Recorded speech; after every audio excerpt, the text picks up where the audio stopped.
haddii aad tahay ahlu sunna wal jamaaca muuqaalkan adiga ayuu ku quseeyaa tiyaatarka qaranka maanta waxa uu martigelinayaa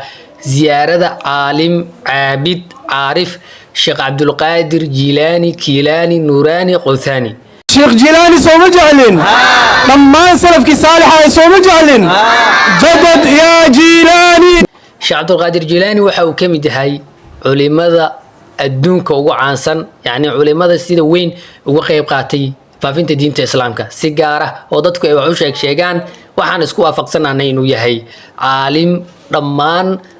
dariiqooyinku iyo sidoo kale qaybaha kala duwan waxay isku waafaqsan yihiin inuu ahaa sheekh saameyntiisa uga tegay adduunka rabbina caabuda sidoo kalena ahaa sheekh alla kacabsi badan okay 561 hijriyada ayuu geeriyooday hadda ma geeriyoonin laakiin saameyntiisa ayaa xilligan jirta waxaana tiyaatarka qaranka ee muqdisho ku yaala oo martigelinaya ziyaarada sheekh cabdulqaadir jiilaani kiilaani nuuraani qowthaani sheekh cabdulqaadir jiilaani si kale haddii aan idinkugu sheego waa sheekh ay ku abtirsadaan dariiqooyinka si gaar ah dariiqada qaadiriya oo lagu tilmaamay inuu yahay asaasaheeda sheekhan sidoo kale ziyaarooyin ayaa loogu qabtay dunida inteeda kale Soomaaliya haddii aynu imaanana qaybo ka mid ah Somaliland muqdisho iyo sidoo kale gobolada ayaa lagu dhigay haddana isla muqdisho ayaana galabta tiyaatarka qaranku uu martigelinayaa ziyaarada sheekha oo isku yimideen dad aad u kala duwan oo xilligani buux dhaafinaya tiyaatarka qaranka wadooyinkana soconaya waxaa ka mid ah dadiyowgaas xer mashaayikh sidoo kale waxaa qayb ka ah mas'uuliyiin dowladeed oo xilligan soo gaari doona halkaas tiyaatarka ay ka qabsoomi doonto sanad walba ayaa lagu dhigaa tiyaatarka qaranka Soomaaliya markaynu imaano waxay qayb ka tahay wadamada sida weyn looga tixgeliyo diinta islaamka iyo ehelkeeda sheekh cabdulqaadir jiilaani ayayna ku beegan tahay maanta ziyaaradiisa muqdisho ay ka dhacaysaa adigu qayb ka tahay dadka ka qayb galaya ama ugu yaraan dadka la socda ziyaarada sheekh cabdulqaadir jiilaani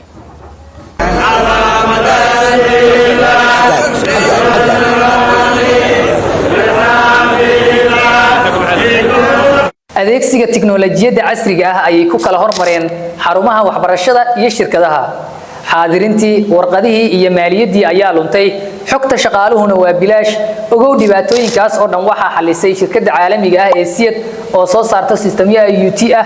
kuna suura gelinaya inaad la socoto xogta xaruntaada adigoo dunida dacaladeeda jooga sistamyada IoT ah oo ay shirkaddu soo saarto waxaa ka mid ah Duxikaabe system oo ka kooban hardware iyo software wada jira looguna talagalay school management Duxikaabe waxa uu xarumaha waxbarashada u fududeeyay in hardware-kan ay ku diiwaan geliyaan ardaydooda si toosan xogtu ay u gasho software-ka hadba aalada uu adeegsanayo xarumaha waxbarashada waa u muhiim system-keena Duxikaabe haddaba milkiile ama maamule ka soo dalbo Duxikaabe system shirkadda soo saarta ee Somali International Automation Technology oo ku taalo suuqa Bakaaraha wadada shirkadaha Maarin Taajir kala xiriir telefoon lambarada shaashada kaaga muuqdo